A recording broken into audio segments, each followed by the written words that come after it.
Les Alpes incertains, c'est l'histoire d'une époque entre la Sibérie et Moscou, en pleine perestroïka. Nous sommes en 1989, c'était il y a 30 ans. La chute du mur de Berlin va entraîner celle du bloc communiste. Olivier Roger, bonjour. Bonjour. Incertaine aussi la période que l'on vit actuellement.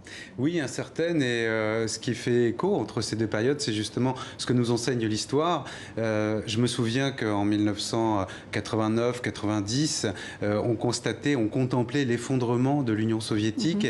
On voyait se disloquer cet empire. On ne pouvait pas imaginer à l'époque que ça pouvait exister en Europe occidentale. Au contraire, nous étions en plein processus de Maastricht, en plein référendum. Nous construisions l'Europe alors que l'URSS se disloquait.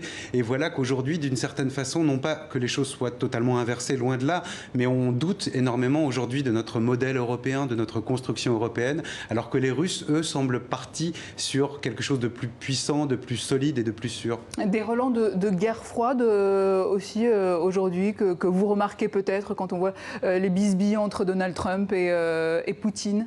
Oui, des relents de guerre froide avec toujours ce jeu que ces deux grandes puissances jouent à distance, à savoir qui va pouvoir donner le ton, qui va pouvoir dominer. On a parfois effectivement l'impression de repartir en arrière, même si la Russie d'aujourd'hui n'a absolument plus rien à voir avec l'Union soviétique, et même si d'une certaine façon Poutine n'est quelque part pas totalement l'héritier des grands dirigeants de l'Union soviétique. Il n'est pas brejnevien, il n'est pas stalinien, même s'il aime, lui, se comparer parfois à Staline. Et s'il joue beaucoup de la grandeur passée de l'Union soviétique pour affirmer son pouvoir, il sait aujourd'hui qu'il ne joue plus dans la cour des grands. Alors vous, en tout cas, vous racontez la fin de cette guerre froide, cette période où tout va basculer, que les plus jeunes n'ont pas forcément connu. Retour en images, justement, alors, sur cette période qui a rebattu les cartes sur l'échiquier mondial.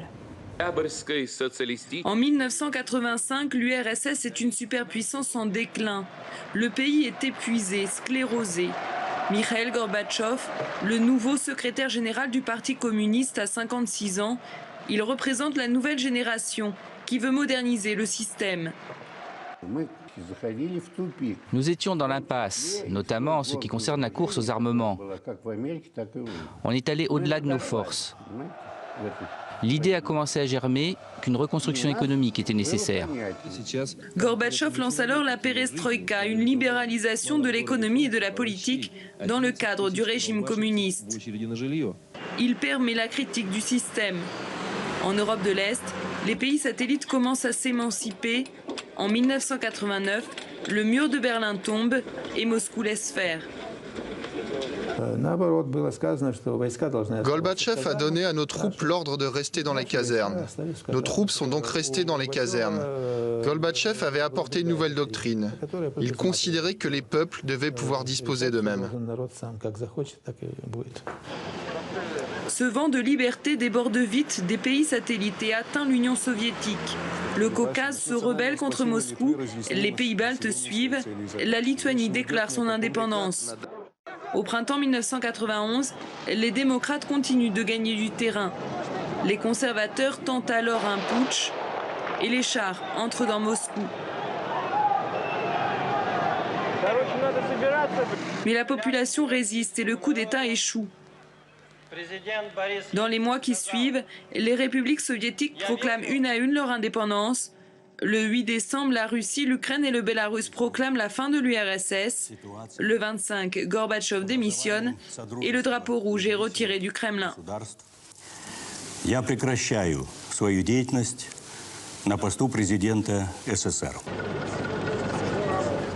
Voilà, cette période, vous en avez été témoin, vous avez été correspondant à cette époque-là. Qu'est-ce qui vous a donné l'envie de la raconter, cette époque? Alors d'abord, j'avais envie de raconter un peu à travers un roman qui serait un roman russe, c'est-à-dire une fresque.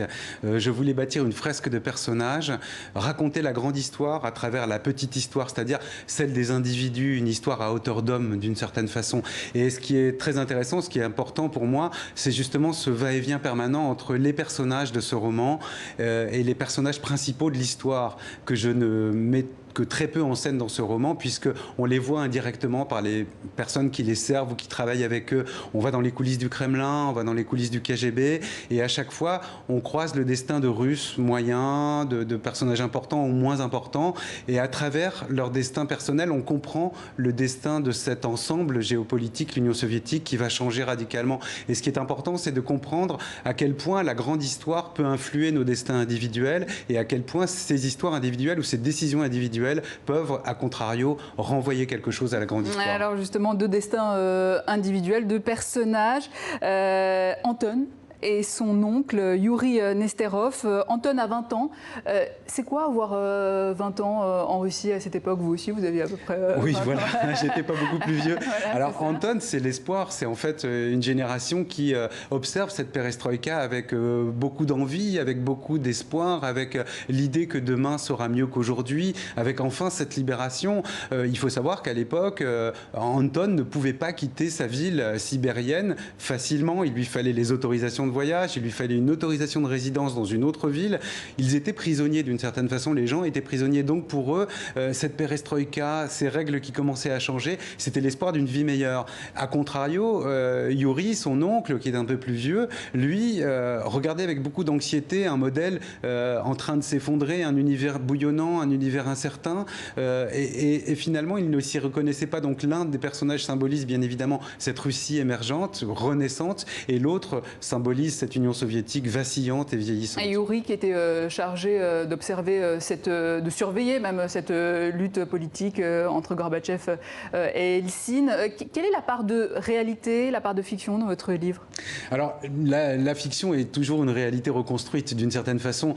Donc mes personnages, quelque part, sont des croisements entre des personnages que j'ai rencontrés, des situations que j'ai vécues, et bien évidemment des idées ou mon imagination, ma propre imagination. C'est le propre du roman que de pouvoir se faire plaisir à inventer des destins à des personnages. Mais je fais en sorte qu'ils soient effectivement assez réalistes. Et on savait très bien qu'il y avait des conseillers politiques ou des membres du KGB qui surveillaient de près, qui faisaient des rapports sur cette lutte politique, qui suivaient de près ce qui se passait, que ce soit en bas ou en haut de la société. Et c'est aussi l'une des forces et l'un des avantages d'être journaliste, c'est de pouvoir gravir les échelons de la société de haut en bas et de rencontrer des personnages qui évoluent dans plusieurs cercles.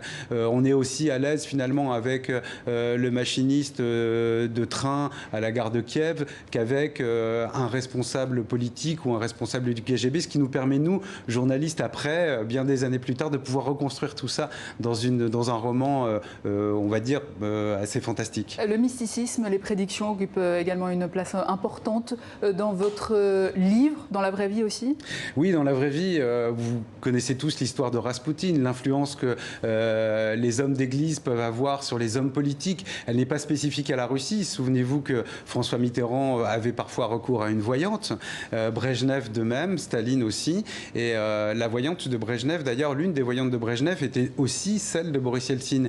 Le recours au mysticisme qui est présent dans ce livre à travers un certain nombre de personnages est une chose importante parce qu'il met en lumière, finalement, c'est un trait d'union entre la Russie, on va dire, moyenâgeuse, la Russie de la Renaissance russe du 19e siècle et d'une certaine façon, celle d'aujourd'hui. La religion fait partie intégrante finalement de cette nation, de ce peuple, de cet ensemble de peuples. C'est quelque chose d'important et ça permet de tirer des traits historiques entre les différentes époques et de mettre aussi en valeur justement ce qu'il y a d'incertain chez ces hommes, c'est-à-dire ces valeurs vacillantes en 89, entre 89 et 91.